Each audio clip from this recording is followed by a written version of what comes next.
Hello everyone, আমি আজকে বাঁশকুড়ুলের একটা নতুন রেসিপি ট্রাই করছি। তো প্রথমেই আমি বাঁশকুড়ুলকে কেটে সিদ্ধ করে রেখে দিয়েছিলাম, আর তার পাশাপাশি আমি দুটো পেঁয়াজকে আমি কুচি করে রেখেছিলাম সম্ভারের জন্য। তো এখানে আমি তেল দিয়ে দিচ্ছি দুটো শুকনো লঙ্কা, তারপর দিয়ে দেবো কয়েকটা তেজপাতা, আর দিয়ে দেবো পেঁয়াজগুলো যেগুলো আমি কেটে রেখেছিলাম। তো দিয়ে এটাকে ভালোভাবে ভাজা করতে হবে।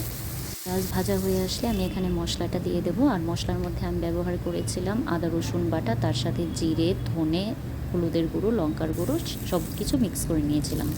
মশলার পরিমাণটা দেখানো হয়নি, কারণ এখানে যতটুকু বাঁশকুড়ুল নিয়েছিলাম সেই আন্দাজ অনুসারেই আমি দিয়েছি। তো আমি স্বাদ মতো নুন দিয়ে দিচ্ছি কেটে রাখা আলু। আমি এখানে 3টে আলুকে 4 টুকরো করে নিয়েছি। তারপর দিয়ে দেবো কেটে রাখা পেঁয়াজ। আমি পেঁয়াজগুলোকেও সেইভাবে 4টা পিস করে নিয়েছি।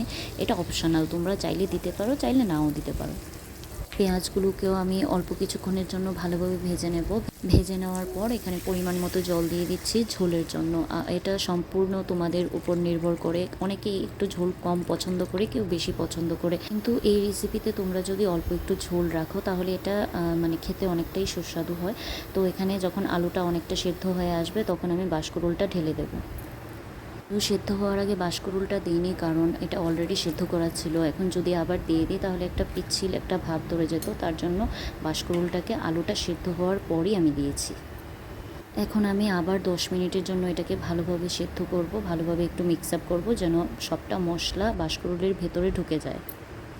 রান্নাটা অলমোস্ট কমপ্লিট হয়ে এসছে। তো আমি শেষ পর্যায়ে দিয়ে দেবো গরম মশলা। গরম মশলা দিয়ে বেশিক্ষণ রাখবো না, আমি সাথে সাথেই গ্যাসটা অফ করে দিচ্ছি। আর এখন কিছুক্ষণ রাখার পর আমি এটাকে সার্ভ করব। এটা তোমরা ভাতের সাথে বা রুটির সাথে যে কোনোভাবেই তোমরা এটা খেতে পারো। আজকের জন্য টাটা।